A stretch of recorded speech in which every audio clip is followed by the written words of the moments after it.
Tout d'abord avec une nouvelle zone militaire à la frontière avec l'Algérie.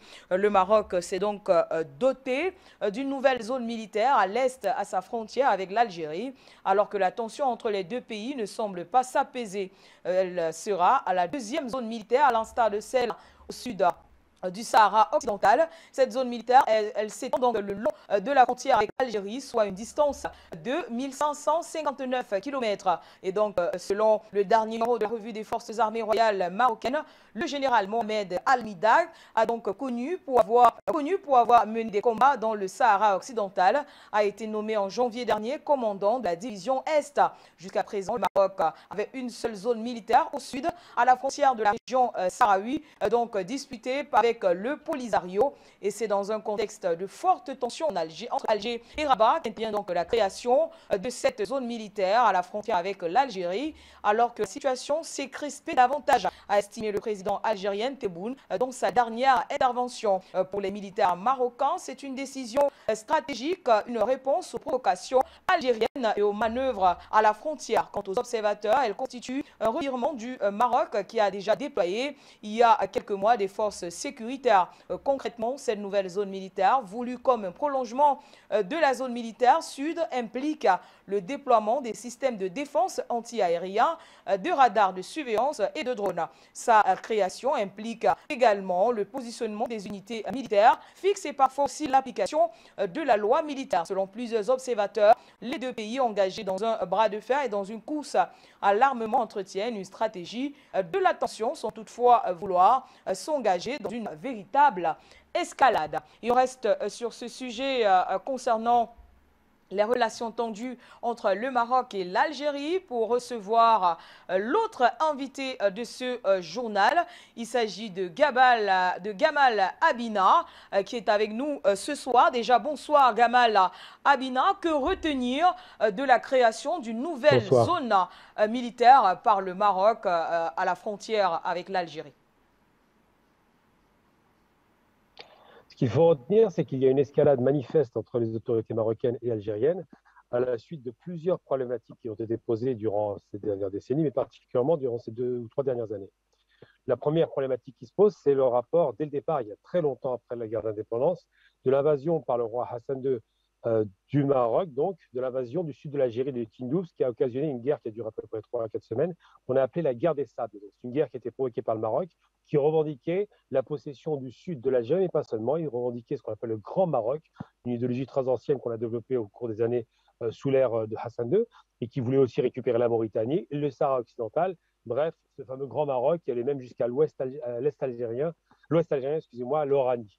Donc ça, c'est une idéologie qui a été implantée il y a très longtemps dans la tête des dirigeants marocains, mais qui s'est perdue au fur et à mesure dans le temps.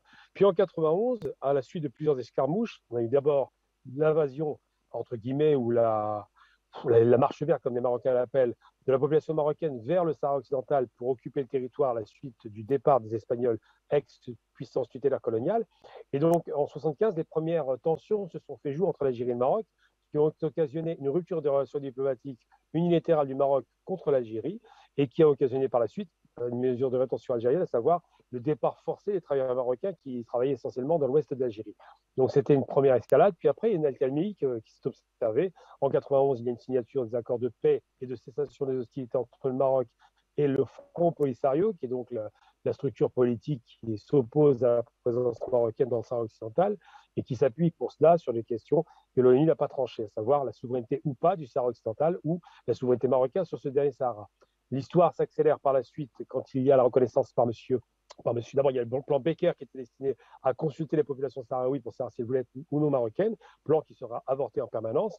Et puis, il y a, avant le départ de monsieur Trump du pouvoir aux États-Unis, il propose dans ses accords d'Abraham que les États-Unis reconnaissent de façon unilatérale la souveraineté du Maroc sur le Sahara occidental et donc que les Marocains reconnaissent en contrepartie un accord de paix avec Israël. Donc cette relation de paix va avoir des conséquences par la suite dont je vais parler dans un instant, à savoir que effectivement les Marocains qui se satisfont de la déclaration unilatérale du président sortant américain font la paix avec Israël et tentent des transferts de compétences, de technologie et de soutien militaire.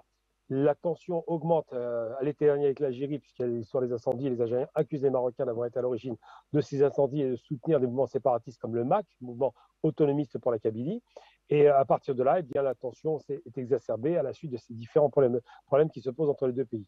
Et aujourd'hui, nous avons donc une création d'une troisième zone militaire marocaine cette fois-ci, puisque l'Algérie est découpée en zones militaires, sur l'Est algérien. C'est une zone clairement orientée, à savoir une façon de dire aux Algériens, nous nous protégerons quoi qu'il arrive. Les Marocains sont en train de s'équiper de drones turcs et pas seulement. Ils sont en train aussi d'acheter des armements très sophistiqués aux États-Unis, particulièrement dans le domaine des balistiques. Ils s'apprêtent à commander des avions militaires. Bref, ils veulent rattraper leur retard sur la puissance algérienne qui reste la deuxième puissance militaire africaine. Et tout cela ne fait qu'augmenter en termes de tensions politiques et militaires. Mais effectivement, cette création de zones militaires est un signal très fort de la part des Marocains pour dire aux Algériens, nous vous mettons en garde dans un conflit potentiel qui pourrait s'ouvrir. Gamal Abina, on retient que le Maroc a mis sur pied ou alors a mis en place cette troisième zone militaire en réponse aux manœuvres algériennes à la frontière. Décidément, la paix entre le Maroc et l'Algérie n'est pas pour demain, Gamal Abina, au regard de tout ce qu'il se passe. Alors, le problème de la paix entre le Maroc et l'Algérie, c'est une question de dirigeants et d'idéologie politique. Du côté algérien, ils considèrent qu'effectivement, le Sahara occidental est un territoire occupé. D'ailleurs, l'ONU ne l'a pas tranché, comme je viens de le dire, mais surtout, ils considèrent que le droit à l'autodétermination des peuples, à pouvoir prendre leur destin en main, est un droit inaliénable. Du côté marocain, la question ne se pose pas dans ces termes. Il faut savoir une chose importante, parce qu'encore une fois, et je le répète systématiquement, on ne fait pas la guerre pour du sable, on ne fait pas la guerre pour de beaux principes, ça n'est pas vrai. On fait la guerre, ou du moins on envahit des territoires, ou on attaque des territoires, pour les questions d'argent. Et la question budgétaire au Maroc aujourd'hui est extrêmement difficile. C'est un pays qui est en crise économique aiguë, parce que le Covid est passé par là, malheureusement, mais surtout c'est un pays qui dépend essentiellement de tourisme, du subside des Marocains résidents étrangers, mais particulièrement de ce qu'on appelle la plus grande richesse que le Maroc dispose, qui est le phosphate dans le sud du Maroc. Et l'essentiel des exploitations de phosphate se font effectivement dans le territoire marocain, mais aussi dans le Sahara occidental. C'est 70 à 80% des réserves de phosphate mondiales, ce qui n'est pas rien. Et donc, à partir de là, l'enjeu économique n'est pas absent de ces questions. Du côté algérien, évidemment, une question de prestige et puis en même temps, un rapport délétère depuis 1963 parce que les Algériens n'ont pas supporté l'agression de la guerre des sables. Donc tout cela donne quoi? Donne des batailles à la fois économiques qui sont réelles, idéologiques, la question de l'axe occidental que constitue le Maroc depuis toujours, puisqu'ils se sont alignés tout le temps sur les positions américaines et sur un système ultralibéral, et la question plutôt pro-soviétique algérienne devenue pro-russe et chinoise, qui sont plutôt orientées vers un système de société socialisante, de société qui recourt beaucoup à l'aide sociale pour les gens, qui assiste énormément la population. C'est peut-être pas forcément une bonne chose, mais dans l'absolu, le système algérien est un système de redistribution sociale qui est assez conséquent. Et donc, entre deux systèmes totalement opposés sur un plan idéologique et sur un plan économique, évidemment, ça ne peut pas créer des conditions favorables à une paix. Puis le dernier aspect, ce n'est pas des moindres, évidemment, c'est qu'avec l'arrivée de Tebboune au pouvoir, depuis 2 ans, avec le Hira qui est passé par là, avec des tensions régionalistes qui existent d'un côté comme de l'autre de la frontière. Hein. Le RIF marocain aussi est une tension régionaliste pas inexistante. Hein. C'est très important, on pourra en parler si vous voulez un jour. Mais quoi qu'il en soit, ces questions régionalistes, ces questions idéologiques et ces questions évidemment économiques, avec une Algérie surpuissante aujourd'hui, très riche contrairement à l'idée reçue, puisque le pétrole est à pratiquement $100 le baril et le gaz était multiplié par 6, et un Maroc très pauvre qui a subi de plein fouet à la fois la crise économique liée au Covid, donc plus de touristes, plus 2 sécheresses consécutives qui ont été calamiteuses pour l'exploitation des terres agricoles, et surtout une dépendance totale vis-à-vis de la France, que l'économie marocaine est tenue en grande partie par les sociétés françaises. Tout cela crée de vraies tensions et de vraies divisions qui ne peuvent pas aller en s'améliorant. Le seul moyen pour trouver un terrain d'entente serait un terrain, effectivement, comme en Europe, économique, mais aujourd'hui, aucun des dirigeants des deux côtés ne sont prêts à faire des concessions. D'un côté, les Marocains veulent tout négocier, sauf le Sahara occidental, donc ils ne négocient rien, et de l'autre côté, les Algériens ne veulent rien négocier, sauf le Sahara occidental, donc ils ne négocient pas non plus. La rupture est consommée, et l'arrivée d'Israël aux portes de l'Algérie est vraiment un hiatus qui risque d'avoir des conséquences extrêmement fâcheuses, parce qu'Israël n'a aucun intérêt à ce que l'Algérie et le Maroc soient 2 pays qui restent frères, et surtout pas en paix.